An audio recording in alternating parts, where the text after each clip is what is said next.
Good morning, students, all of you. Uh, Almost we are going to end this unit, the cost of capital. So far, we are discussing what are all the costs incurred to the company when we raise capital through different sources. We already discussed much about the different sources of capital. Every time before I start this, I always insist the different source of capital. The risk issue of debenture is the first sources, and preference share is the second sources. Third is equity share. We made enough discussions. What is the cost incurred to the company when company raise capital through debentures and preference shares? The next topic followed to that is equity shares. We understand the difference between preference shares and equity shares. Preference shareholders are only the shareholders of the company. They have no right to participate into the business deals. They cannot take any decisions on business. They cannot intervene into the business. Whereas equity shareholders are the absolute owners of the company. The similarity between preference shareholders and equity shareholders are both will get dividend from the company when company earns profit. That is the only similarity.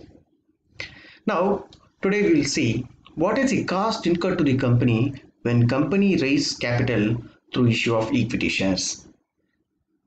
That is the topic today. So this is the illustration 6. The cost of equity and dividend yield method. So equity shareholders, when company issue equity shares, what is the cost to the company?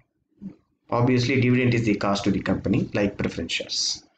But the difference is it is based on dividend, not based on redeemable and irredeemables. Let us see the problem. Ajit Limited has a stable income and stable dividend policy. What is stable income and stable dividend policy? So stable income in the sense it has regular income. To disperse dividend, company must have regular income. We already discussed when company will pay dividend to the shareholders. Company will pay dividend to the shareholders whenever company earns profit. If company do not earn profit, it is not necessary the company should pay dividend to the shareholders. Already we discussed this. So dividend is the part of the profit which is distributed among the equity and preference shareholders. So that we assume that the Ajit Limited has a stable income and stable dividend policy. What is stable dividend policy? The company will pay dividend to the shareholders at regular intervals. They will not retain any company profit for their expansions. It shows that the company has established long back and it has a great reputation of paying dividend to their shareholders. As it is, the company has stable income and stable dividend policy. The average annual dividend payout is rupees 25 per share. The company pays rupees 25 per share to the equity shareholders. The face value of the share is rupees 100. So the person who has invested sum of rupees in the company is called shareholder. For each shareholder, for each share, not shareholder, each share, the shareholder will get rupees 25 per share.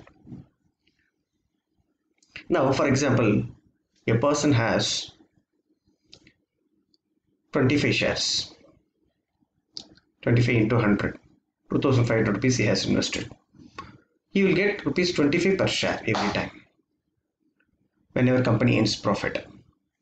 You are required to ascertain cost of equity capital.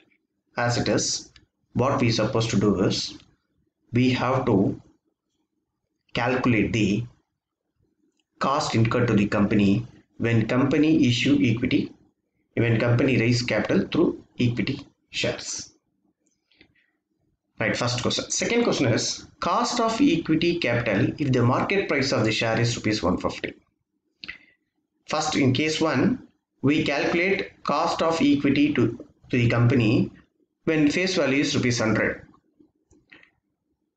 when shareholder purchases share from the company, he might have paid only face value. He might have purchased a share for rupees 100. After more than a year or after 2 years, the face value of the market, the share price of the share price will increase. When company grows, it will also increase. So now the present value is 150. The market price of the share is 150. The purchase value is 100. The person who has purchased at the time it was 100. Now it is 150. When it is 150, what is the cost incurred to the company? Because dividend has to be paid based on the market price of the share, not based on the investment of the share. The shareholder who has invested for 100 rupees, now it is 150. Now dividend has to be paid when share price increases. So in such circumstances, what is the cost incurred to the company? Third one is expected market price in year 2, if cost of equity is expected to rise to 20%. So in second year, we expect equity is expected to rise 20%. The market price increases 20%, from 150 to 20% increases. What is the cost incurred to the company? Fourth one is dividend payout in year 2 if the company were to have an expected market price of rupees 160 per share. So in different situation and different circumstances, how to find cost of equity in these 4 different situations? Very simple. No redeemable, no irredeemable. Equity shares are always irredeemable. It has no option of redeemable equity shares. Once the investor invested, they are the owners of the company. They have no other option of redeeming the shares. They cannot surrender their shares. They are the absolute owners of the company. So that there is no talk of redeemable and irredeemables. Now let us see first computation of cost of equity. For condition 1A, calculate cost of equity capital. So what is the cost to the company when face value is rupees 100? So when face value is rupees 100, 25 rupees has to be paid by the company as a dividend to the shareholder. That is the cost incurred to the company through equity shares, when company raise capital through equity shares. Now to find this KE, this is called KE. KE stands for, K stands for cost, E stands for equity. KE stands for cost of equity. Right. D divided by net present. D1 means, the 1 refers, the dividend is generally paid once in a year. If company earns abnormal profit, company may pay dividend to the shareholders twice, thrice also. So differentiate those first time, second time and third time. The one is mentioned. The one is here mentioned. D1 means the dividend given at first time. That is called D1. D2 means the same year company distributes dividend to the shareholders second time, but that will not happen in regular intervals. There is a possibility of distributing dividend, that is called interim dividend. It is called, if the company distributes dividend second time, that is called interim dividend. That may be called D2. However, we have D divided by NP. NP is nothing but net proceeds. So what is the net proceeds? How will you find net proceeds? Gross proceeds minus COI. What is the net proceeds? It is already given. The face value is rupees 100. That is the same. There is no cost of issue. So net proceeds is rupees 100. We take only face value. Now D is 25. The company is going to give 25 rupees dividend to the shareholders for every share. So D is 25 and net proceeds is 100. The cost incurred to the company is 25% into 100. So company's cost is 25%. When company raise capital through equity shares, in case 1, company's expenses is 25% of their income, right? 25% of their capital. Condition 2B. What is the question? See the question number B. Cost of equity capital if the market price of the share is rupees 150. Now, when it was 100, net proceeds was 100, 25% is the cost to the company. We assume that the market price of present equity is rupees 150. The market price of present equity is 150. So now market price should be taken into the consideration instead of net proceeds. At the time of purchase, net proceeds is taken into the consideration. Now the dividend is paid to the shareholder based on the market price of the share. See, I purchased the share for ₹100 couple of years back. Now the share value is 150. Now I have a right to get dividend from the company.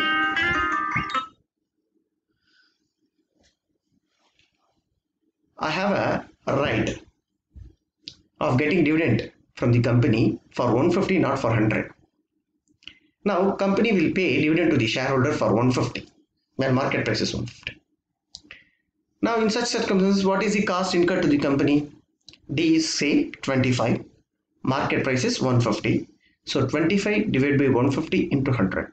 Now 16.67% is the cost incurred to the company.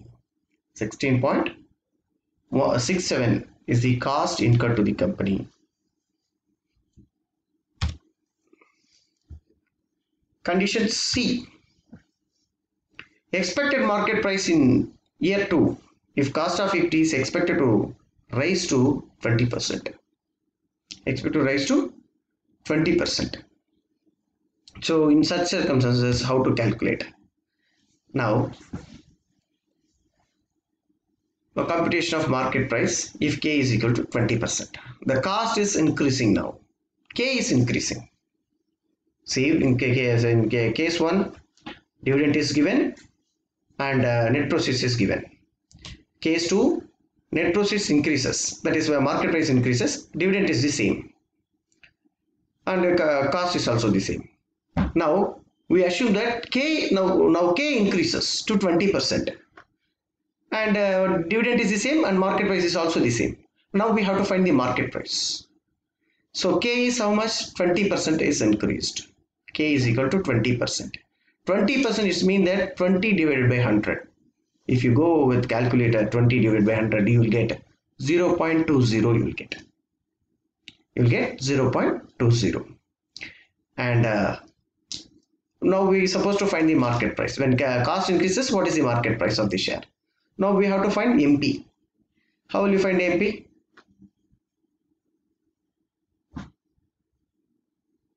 The denominator will become a multiplication sign is equal to 25. The 20 is the same. Now MP is equal to 25 divided by 0.20 is equal to ₹125. You understand this basic calculation. So how that 20% came? How this 0.20 came? 20% it's mean that 20 divided by 100, that is 0.20, and numerator will become a denominator and it is equal to 25. So MP is equal to 25 divided by 0.20 is equal to ₹125. So expected market price is ₹125. So when cost increases 20%, automatically market price will decrease to 125. From 150 to 125 it will decrease. The expected market price is ₹125. And what is the fourth question?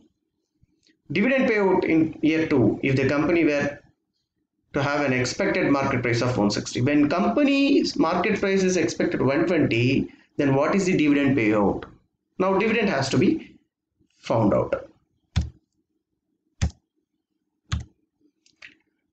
Computation of dividend now. Now dividend is not known.